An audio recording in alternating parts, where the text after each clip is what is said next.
Salut à tous, on se retrouve pour l'épisode 2729 du Zap Image. On commence aujourd'hui en ce mardi 19 décembre avec des anniversaires. Et tout d'abord un joueur que tout le monde connaît. Il s'agit de Karim Benzema, il fête aujourd'hui ses 36 ans, l'ancien joueur du Real Madrid, ancien joueur de Lyon, maintenant il joue du côté de Al Ittihad. On lui souhaite un très bon anniversaire, on est très content pour lui quand il a remporté le Ballon d'Or du peuple, comme il a pu dire lorsqu'il a reçu son trophée. Donc bon anniversaire à Karim. Donc voilà, un magnifique joueur. Et demain à noter les gars, demain on est le 20 décembre, c'est l'anniversaire d'un autre très grand joueur français, c'est Kylian Mbappé qui fête demain, c'est 25 ans. Aujourd'hui c'est l'anniversaire de Benzema. Il y a aussi Gabriel, le défenseur de Arsenal, il fête aujourd'hui ses 26 ans. Et il y a aussi par exemple Tomori, défenseur anglais de l'équipe de l'AC Milan, il fête également ses 26 ans, tiens, comme Gabriel. Et sinon les autres joueurs, tiens, Franck Kessié fête également son anniversaire aujourd'hui, 27 ans. Il y a aussi Iker Muniain, qui est un joueur de Bilbao, légende là-bas, il fête aujourd'hui ses 31 ans, ou même Steven Bergwijn, un joueur de l'Ajax Amsterdam, il fête aujourd'hui ses 32 ans. Donc voilà, tous les anniversaires aujourd'hui, il y en a pas mal. Il y a aussi un grand club qui fête son anniversaire aujourd'hui, c'est le Borussia Dortmund, fête aujourd'hui ses 114 ans d'existence.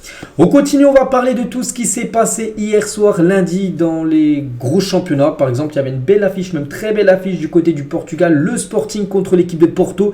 Et c'est le Sporting qui s'est imposé 2-0.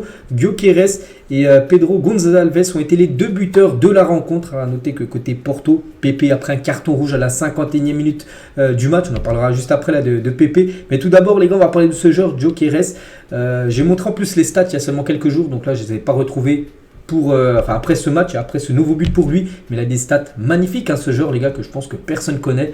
Il y a de fortes chances de le voir dans un très gros championnat, même un très gros club l'été prochain. Pépé, tiens, j'ai dit, donc carton rouge pour lui. Bon, c'est une habitude, Pépé. Après, je ne sais pas combien de cartons rouges dans sa carrière, c'est beaucoup. Et un de plus hier. Donc voilà, nouveau carton rouge pour Pépé qui a quand même plus de 40 ans. Et c'était très chaud à la fin du match, un peu de tension. Après le coup de sifflet final entre Ruben Amorim, qui est l'entraîneur du Sporting, et Sergio Conceição, qui est l'entraîneur de Porto. C'était très chaud entre les deux coachs hier à la fin de la rencontre. Et le Sporting, en gros c'est simple, hier, donc c'était le Sporting qui joue contre Porto, et avant-hier il y avait Braga contre Benfica. En gros c'est les 4 premiers qui se sont affrontés là sur l'espace des 2 derniers jours. Donc le Benfica s'est imposé et le Sporting s'est imposé. Du coup les deux équipes maintenant sont en tête, Sporting 34 points, Benfica 33 points, Porto 31 points et l'équipe de Braga 29 points.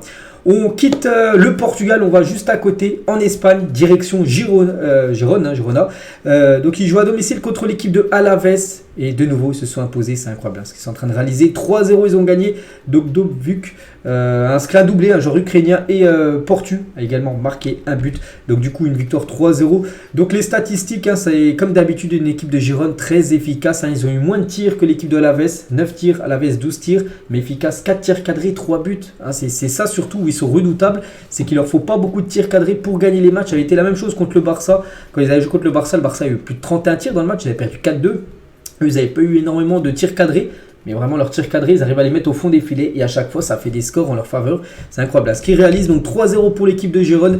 Et actuellement ils ont 14 victoires, 2 matchs nuls et seulement une défaite cette saison en Liga. Je ne sais pas si vous vous rendez compte. C'est exceptionnel. Est-ce que c'est le nouveau Leicester? Peut-être, là s'ils remportent le championnat, on pourra comparer leur exploit avec l'exploit de Leicester. Même si moi je le répète les gars, je les vois s'effondrer à un moment ou l'autre de la saison, mais pour l'instant ce qu'ils réalisent, il n'y a rien à dire les gars, c'est quand même exceptionnel. Regardez tous leurs matchs depuis la journée d'hier jusqu'à la première journée. Donc il y a un accro, là c'était contre le Real Madrid, vous avez pris un 3-0 à domicile, c'est la seule défaite. Donc il y a un nul là, et il doit y avoir un autre nul, parce qu'il y a un autre nul aussi qu'ils ont pu faire, sinon il n'y a que du W, donc que des wins, que des victoires. C'est incroyable ce que réalise cette équipe de Girona. N'oubliez pas que Girona c'est, vous voyez Barcelone sur l'est de l'Espagne, c'est 80 km au-dessus, voilà, sur la côte. Donc voilà, c'est incroyable ce qu'il réalise, comme je l'ai dit. Et ce joueur, les gars, qui a inscrit le doublé hier, donc Artem Dovbyk. Donc avec Girone, c'est fantastique. 16 matchs, 10 buts et 4 passes décisives. Il a 10 buts. Il y a seulement un joueur qui a marqué plus de buts que lui en Liga. C'est Jude Bellingham qui est le meilleur buteur actuellement. Du côté de la Liga, il a marqué 13 buts à Jude Bellingham. Dovbyk, et lui a 10 buts inscrits cette saison dans le championnat espagnol. Et Girona, du coup, niveau classement, ça donne quoi? Donc le Real était repassé devant Girona. Et Girona, vu qu'il y a un match en retard, ils l'ont joué, ils ont gagné. Du coup, Girona reprend cette première position. 44 points pour Girona, 42 points pour le Real. Et regardez Girona avec le Barça, il y a déjà 9 points d'écart. Le Barça, il y a déjà un sacré cru bien sûr avec le leader Girona. N'oubliez pas que le Barça, dernier champion d'Espagne. Et là, il y avait déjà pas mal de points. Bon, on est seulement à la 17e journée, il y en a 38, il reste plus de 21 matchs. Mais il va falloir les récupérer tous ces points, bien sûr, sur l'équipe de Girona et aussi sur le Real Madrid. Et toujours, tiens, du côté de Girona, donc, saviez-vous, donc Pep Guardiola, le président du leader de la Liga Girona, donc c'est pas Pep, mais plutôt son frère Père Guardiola. Voilà, c'est personne là, donc en gros, c'est le frère de Pep Guardiola, l'entraîneur de Manchester City. Donc c'est lui le président de l'équipe de Gérone. On continue direction l'Italie avec l'Atalanta Bergame qui joue contre la Salernitana. Donc il y avait 1-0 à la mi-temps pour Salernitana. L'Atalanta a su dérouler en deuxième période et surtout gagner le match 4-1. Donc les statistiques de la rencontre à 20 tirs, 11 tirs cadrés pour l'Atalanta Bergame et 4 buts inscrits. Donc victoire logique. Direction aussi, tiens, l'Angleterre. On va parler de Leicester. Souvenez-vous, ancienne équipe de Première Ligue, sont en deuxième division. Et hier ils ont joué, ils ont gagné 3-2 contre Birmingham. Donc parfait pour cette équipe de Leicester. Et classement, ça donne quoi? N'oubliez pas, il y a déjà quand même 24 équipes du côté du Championship. Et Leicester actuellement premier. Ils sont très bien partis pour remonter en Première Ligue. Ils ont 55 points. Ipswich qui est aussi bien parti, 52 points. Puis après, il y a un creux de 10 points entre le deuxième et le troisième. N'oubliez pas, c'est les deux premiers qui montent directement en Première Ligue. Et après, il y a un système de play-off entre le 3, 4, 5, 6e. Donc voilà, Ipswich a quand même 10 points d'avance sur Leeds. Et Leicester, lui, eux, ils ont au moins 13 points d'avance sur Leeds et que les 3e. Donc voilà, Leicester, il y a des chances de les revoir en Première Ligue. Saison prochaine, même s'il reste encore beaucoup de journées, là on est déjà à la 22e journée du côté du championnat de 2e division anglaise. On prend la direction de la France. On va parler aussi d'un match de National hier, 3e division. Donc c'était entre l'équipe de Versailles et l'équipe de Red Star. Donc ça s'est fini à 2 partout. Donc au terme d'un beau match, les deux équipes partagent un point chacun. Donc en gros dans ce match, les gars, l'équipe à chaque fois qui menait n'a pas mené plus de 2 minutes. À chaque fois ça a été égalisation dans la foulée de l'autre équipe. Du coup ça a été un match nul, 2 partout entre ces deux équipes. Donc voilà, on peut voir les stats. Allez, ça c'est toujours avant la mi-temps, 45, 45 plus 1 et après 46 et 48e. Et voilà, c'était plié le match. Donc 2-2 et du coup Red Star reste à la première position et Versailles actuellement 9e de ce championnat de national.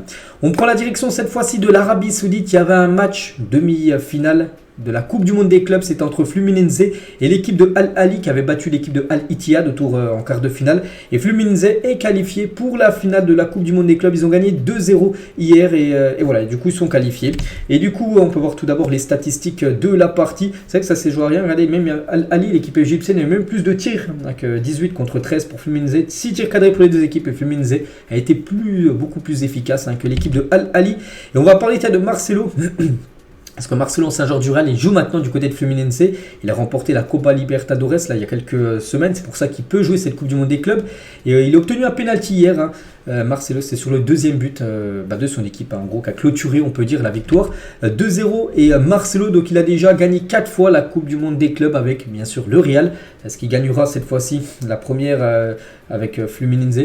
On verra. Donc la finale, les gars, c'est là dans quelques jours. Ça sera soit contre City, soit contre Urawa Red Diamond. Donc la demi-finale, c'est ce soir. La demi-finale de Manchester City. Et voilà quelques photos de l'équipe de Fluminense qui a battu cette équipe, j'ai dit, de Al Ahly hier. Et du coup, voilà le programme maintenant de l'autre demi-finale, Urawa Manchester City. Et côté City, regardez qui est de retour. Kevin De Bruyne, et ça fait plaisir. Donc il est de retour à l'entraînement de Manchester City. Après ce qu'il va jouer, ça m'étonnerait qu'il va jouer ce soir. Calmos, il a déjà repris l'entraînement, c'est déjà bien. Mais voilà, il est déjà dans le groupe. Et il n'a joué que 23 minutes cette saison. Il s'était blessé lors de la première journée. Il avait commencé titulaire, blessure, il était sorti. Puis il n'a toujours pas rejoué depuis début août. Donc déjà, il est dans le groupe et ça fait plaisir. On peut voir qu'il a un projet cheveux longs un peu, Kevin De Bruyne, parce qu'on sait qu'on l'a vu à l'époque avec des cheveux plutôt courts. Donc voilà, ça fait plaisir de voir le joueur belge de retour du côté de City.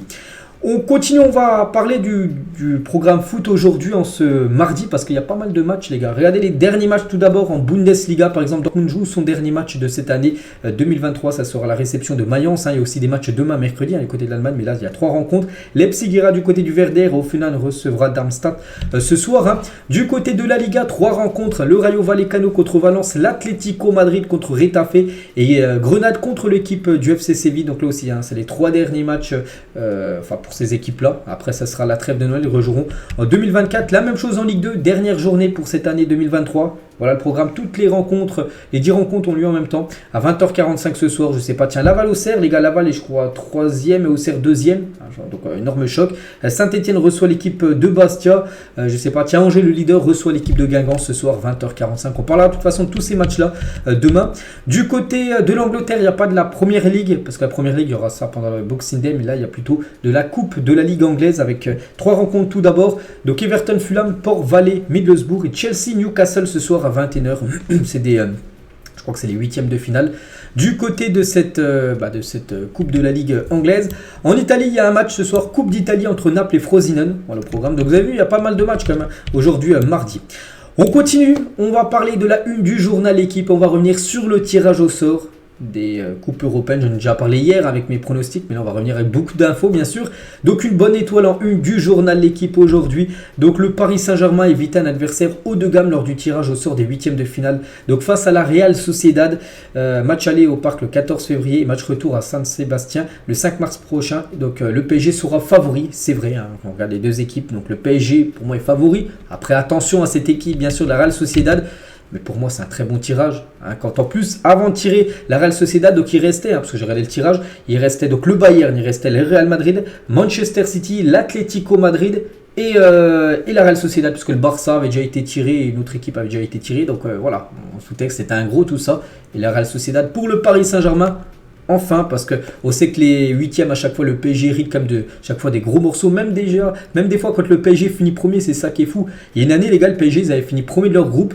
Il y avait le PSG et le Bayern, c'était en 2017. Le PSG a fini premier de son groupe. Donc le Bayern qui avait fini deuxième, il tapait le Beşiktaş, qui avait fini premier d'un autre groupe. Hein, donc voilà, c'était mieux. Hein, alors que le PSG avait tapé le Real Madrid. Parce que le Real avait fini deuxième. Donc voilà, pour un coup, on a un peu de chance, on va dire, au tirage. Donc voilà, c'est plutôt bien. Bon, maintenant, il faut gagner, hein, bien sûr. Hein, c'est bien d'avoir cet adversaire-là. Maintenant, il faut bien sûr passer en quart de finale. Donc voilà, concernant ce tirage, Paris va accueillir la Real Sociedad le 14 février. De toute façon, cette date du 14 février, je l'avais déjà annoncé il y a quelques semaines. Je dis que le PSG jouera certainement son huitième le 14. Toujours la date du Saint-Valentin, il y a toujours des matchs. Voilà pour Paris, donc ça sera au Parc des Princes. À noter que le match retour sera bien évidemment du côté de l'Espagne. C'est pour ça qu'il faudra déjà faire un gros match à l'aller parce que ça sera très compliqué là-bas à la Real Sociedad. Donc retour le 5 mars prochain. Donc il n'y aura pas de Saint-Valentin. Enfin, ça dépend. Hein. Peut-être vous allez être avec votre copine. Donc moi, je serai bien sûr devant le match pour regarder cette affiche pour le Paris Saint-Germain et Omar Da Fonseca qui est un consultant sur Bein Sport. Donc il a dit par rapport au tirage du PSG, hein, si le PSG ne passe pas, c'est une faute professionnelle. Il faudra se faire un pari si le PSG ne passe pas. La Real Sociedad, on se fait une émission tout nu du côté de Bein Sport. Voilà, c'est ce qu'il a dit. Bon, après, quand il dit faute professionnelle, bon, il abuse un petit peu. Mais c'est vrai que le PSG doit passer. C'est vrai que le PSG à chaque fois dit, moi personnellement, je dis que le PSG à chaque fois des gros tirages.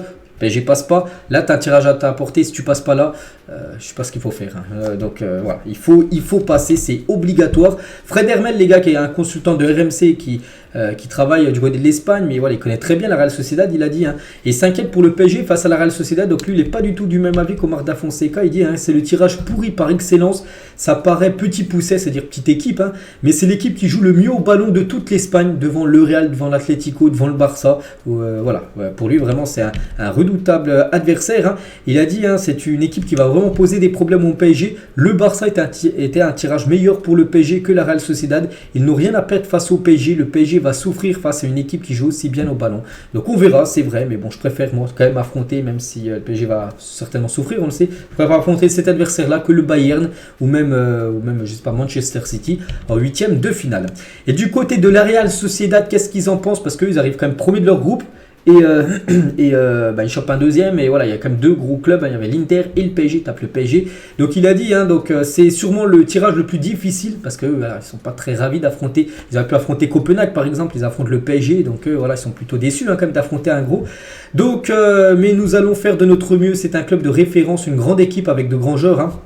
Une question aussi par rapport à la mauvaise passe de Kylian Mbappé, il a dit il reste encore beaucoup de temps avant les huitièmes, hein, c'est dans 2 mois, un peu moins de 2 mois, donc notre équipe est bien, nous avons fait une bonne campagne de Ligue des Champions, n'oubliez pas que vous avez terminé avec le même nombre de points que l'Inter, l'Inter aurait pu finir en tête, puis ça aurait pu faire un Inter PSG en huitième, et du coup c'est pour ça que le PSG hérite de la Real Sociedad.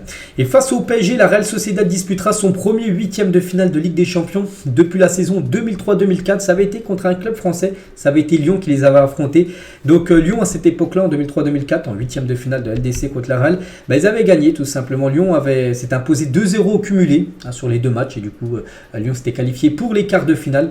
On souhaite la même chose au PSG cette année, l'année prochaine maintenant, d'éliminer tout simplement cette équipe de la Real Sociedad comme l'avait fait l'équipe de Lyon il y a pas mal d'années. Et la dernière fois que la Real Sociedad se déplaçait sur la pelouse d'un club français en Ligue des Champions, c'était de nouveau l'équipe de Lyon. Mais là, c'était les barrages. Et là, Griezmann jouait. Parce que là, on parlait d'un huitième de finale, la Real Sociedad. Mais la dernière fois, ils avaient joué un barrage. Griezmann, les gars, qui jouait à la Real Sociedad avant d'atterrir du côté de l'Atlético. Il avait marqué un retourné acrobatique du côté de Lyon. Donc, voilà, c'était des mauvais souvenirs pour l'équipe de Lyon. En plus, la Real Sociedad avait éliminé cette équipe de Lyon. Donc, voilà, concernant cette équipe espagnole. Et le PSG, contre un club espagnol. Donc, ça sera le 25e match de Ligue des Champions du PSG face à un club espagnol. Donc, le bilan, 7 victoires, 7 nuls, 10 défaites. Donc, le bilan est plutôt mauvais parce qu'il y a plus de défaites que de victoires. Donc voilà, parce que le PSG a souvent affronté le Real ou même le Barça. Je pense que c'est les deux clubs qu'il a le plus affronté. Donc voilà, concernant les clubs espagnols. Donc là, c'est la Real Sociedad. Je ne sais pas si le PSG a déjà affronté le Real Sociedad dans son histoire, certainement. Mais voilà. Et toujours les gars sur ce tirage pour le Paris Saint-Germain. Donc Luis Campos et Nasser n'étaient pas présents au tirage au sort des huitièmes. Pour les huitièmes tout simplement, parce qu'on sait qu'il y avait beaucoup de présidents, des personnes bien sûr qui venaient pour leur club pour savoir qu'ils y allaient. Donc ils n'étaient pas là les deux là, Nasser. Mais Nasser a quand même réagi par rapport à ce tirage. Il a dit donc la Real Sociedad est un club magnifique que nous respectons beaucoup. Ils ont une équipe formidable qui a terminé première du groupe et un grand président qui fait un travail fantastique. Nous attendons avec impatience les matchs de Paris et de San Sébastien, donc là-bas à la Real Sociedad, qui seront de grands moments pour cette équipe parisienne. Mais bon, d'après l'équipe, les gars, même si il l'a pas dit là, ils sont quand même contents, dirigeants du PSG. Donc après le tirage au sort, les Parisiens ne cachaient pas en privé leur satisfaction d'avoir hérité de la Real Sociedad après avoir terminé deuxième. N'oubliez pas que deuxième, Mbappé était très déçu. Même moi, j'avais dit, il faut absolument finir premier. Bon, après, quand je vois le tirage là, je suis plutôt content. Mais voilà, c'est vrai qu'en finissant deuxième, tu tapes la Real Sociedad. Je pense que le PSG s'en sort très très bien maintenant. C'est bien de s'en sortir bien maintenant, c'est sur le terrain qu'il va falloir répondre présent parce qu'une élimination, ce serait une catastrophe. Et là, Luis Enrique peut jouer sa place, les gars. C'est vrai qu'on annonçait peut-être long terme pour Luis Enrique, mais là, s'il se fait éliminer par la Real Sociedad, attention. Bon, on est encore très loin, on verra. On ne parle pas d'élimination. On espère que ça va passer pour le PSG. Et Kubo, joueur de la Real Sociedad qu'il va falloir surveiller du côté du PSG. Et Kanguini, grand ami, vont se retrouver parce qu'avant, un était au centre de formation de Valence et l'autre dans le centre de formation du Barça. Et les deux, donc le Coréen et le Japonais, qui se connaissent, souvent ils s'affrontent. Voilà, ils vont jouer l'un contre l'autre lors de ce PSG Real Sociedad. On continue, on va parler de Manchester City et ce club à chaque fois. Regardez le tirage. Ils ont chopé l'équipe la plus faible entre guillemets. Copenhague pour City, c'est incroyable la chance qu'a Manchester City. Là vous allez me dire, bon ouais, c'est vrai que le PSG Real Sociedad, pourquoi tu dis pour City c'est Copenhague, c'est à peu près pareil. Oui c'est vrai, mais City eux c'est année après année. C'est tout le temps pareil pour City. Donc regardez les derniers adversaires, vous n'allez pas me dire les gars que City n'a pas de chance. Donc Copenhague là, Leipzig, où ils ont passé un 6-0 la saison dernière au match retour. Sporting, Gladbach, Schalke, Bâle, Monaco, Dynamo Kiev. Voilà, donc c'est vrai qu'ils finissent premiers, donc ils ont la chance d'affronter un deuxième, mais ils peuvent affronter des fois une équipe qui floppe. Par exemple, ils auraient pu affronter, là par exemple, l'Inter Milan, potentiellement, mais non, ils ne tapent pas sur l'Inter. Comme je dis tout à l'heure, le PSG a fini quelques fois premier, ils ont chopé des grosses équipes dès les huitièmes de finale, comme le Real Madrid ou même le Bayern, où un coup ils avaient fini aussi premier. Donc c'est fou quand même d'affronter des équipes comme ça pour City. Ils ont tout le temps de la chance, bon tant mieux pour eux, donc voilà, on peut dire que City là contre Copenhague, je vois pas du tout Copenhague comment ils pourraient les gêner, même si Copenhague arrive à accrocher City au match aller, City au match retour, les gars ils sont injouables chez eux, donc voilà, City on peut dire qu'ils sont déjà au quart de finale, donc on va dire tant mieux pour eux. Naples contre le Barça, très belle affiche, voilà, donc Naples-Barça, donc le Barça n'a encore jamais perdu face à Naples en compétition officielle, donc Osimhen et Kvaratskhelia vont devoir se lever tôt pour essayer de battre cette équipe de Naples. Je me souviens, ils avaient joué l'un contre l'autre, c'était il y a 2 ans en Europa League, si je ne me trompe pas, c'était les barrages, les 16e de finale. Le Barça avait éliminé cette équipe de Naples, donc là c'est la Ligue des Champions, c'est un 8e de finale, place quand même pour un quart de finale. On verra ce que ça va donner, c'est une belle affiche, ce Naples-Barça, et on pense tout simplement à Maradona, le regretté Maradona qui a joué au Barça, et aussi du côté de Naples. Le Real Madrid hérite du RB Leipzig, donc bon là pour moi il n'y a aussi pas de... Pour moi le Real là il n'y a pas de souci, ça va passer, même si Leipzig c'est quand même une belle équipe, le Real c'est trop costaud. Donc Luis Openda et Xavi Simons face au Real de Jude Bellingham, on a hâte, c'est vrai que c'est une belle rencontre, c'est entre ces deux clubs. Et Butragueno, le représentant du Real Madrid qui était présent au tirage, il a dit Leipzig est une grande équipe, ça sera très difficile de jouer contre eux, notre objectif est clair, être présent au prochain tirage en quart bien sûr. Nous avons vécu la Ligue des Champions avec beaucoup d'enthousiasme et le retour se fera au Bernabéu avec tout ce que cela implique. On sait que les remontadas, tout ça qui peuvent être faites. C'est vrai que le Real qui a fait 6 sur 6 en Ligue des Champions, c'est le grand favori de cette affiche contre Leipzig. Lazio, donc le Bayern, ça sera la Lazio. Donc là aussi un bon tirage pour le Bayern Munich. Un Lazio en championnat, c'est une catastrophe. Je crois qu'il avait été à la 10e position. Bon là, c'est vrai que c'est notre compétition, c'est à l'LDC. Mais pour le Bayern, je pense que ça devrait le faire. Cette équipe de la Lazio, Guendouzi, tiens, jouera contre le Bayern, qu'il a signé là-bas. Et Rome, on arrive. Thomas Müller donne déjà rendez-vous à la Lazio, tout simplement pour avant ce 8e de finale de Ligue des Champions. Arsenal, les gars, jouera contre l'équipe de Porto. Pour moi, je vois bien Arsenal se qualifier. Et la dernière fois que Porto et Arsenal se sont affrontés, c'était en 2010. Arsenal s'est imposé 5-0 avec un triplé de Brentner et un but de Samir Nasri, qui jouait à l'époque du côté d'Arsenal. Donc bon, là il y a 13 ans qui a passé entre les deux matchs, qui sera joué dans quelques mois. Mais voilà, pour moi Arsenal est bien meilleur actuellement que l'équipe de Porto. Deux autres rencontres, il y a Dortmund qui a fini premier du groupe du PSG, donc Eri du PSV. C'est cette série entre ces deux équipes. Je vois même un avantage pour moi le PSV. Pour moi je les vois un tout petit peu plus favori que l'équipe de Dortmund, on verra. Et une grosse affiche, tiens, l'Inter Milan contre l'Atlético Madrid au programme. C'est peut-être la plus belle affiche, on va dire en prestige, de tous les huitièmes de finale. Donc voici tous les huitièmes de finale. Donc voilà, on verra ce que ça va donner, bien évidemment. Et sinon les dates, c'est quand? Donc les premiers matchs, c'est là au bout de mon doigt. Donc le 13 février, donc ça sera certainement un mardi, parce que le 13-14, donc ça sera certainement un mercredi. 14, donc le PSG jouera le mercredi. Mais le 13, les gars, il y aura Copenhague City et Leipzig Real Madrid en même temps, 21h en même temps. Et le lendemain, donc le PSG contre la Real Sociedad, le match qui se jouera en même temps, ça sera le Bayern contre la Lazio. Voilà.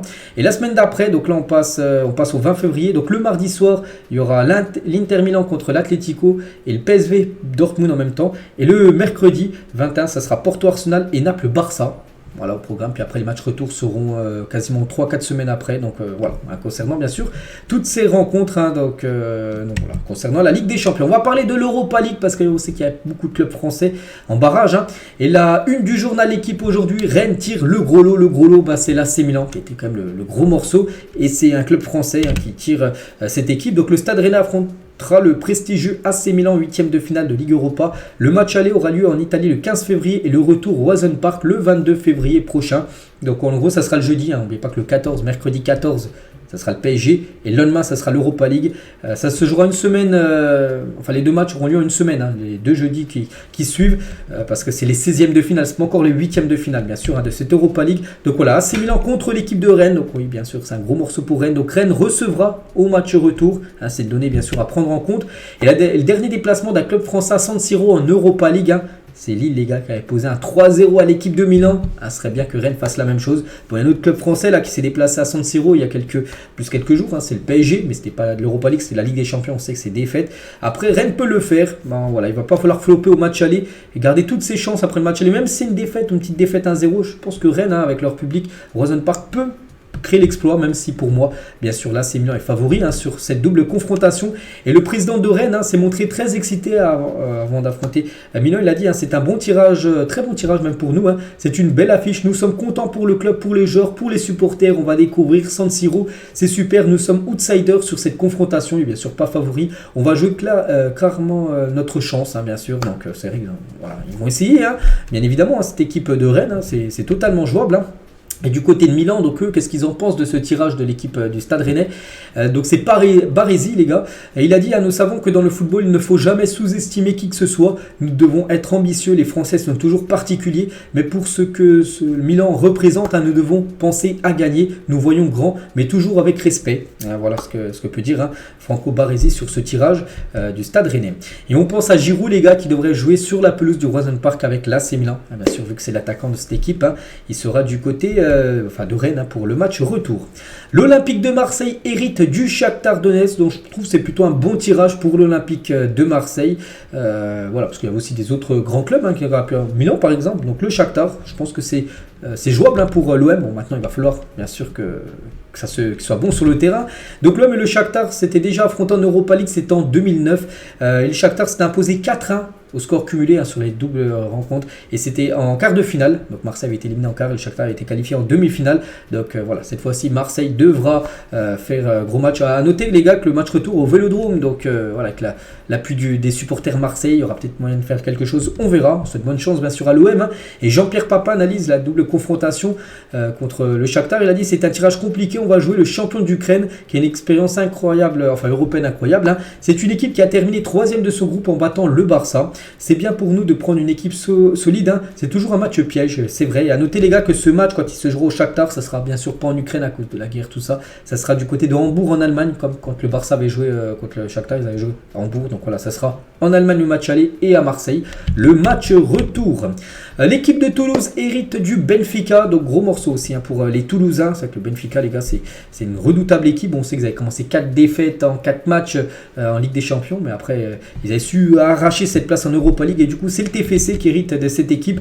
Donc Toulouse qui a déjà vécu un gros moment avec Liverpool, donc cette fois-ci ça sera le Benfica. Ils se déplaceront du côté de l'Estadio da Luz, le stade de cette équipe portugaise, et le président de Toulouse apparaît motivé et déterminé à éliminer Benfica. Donc il a dit, le président de Toulouse, c'est un gros morceau mais on commence à être habitué après la phase de poule.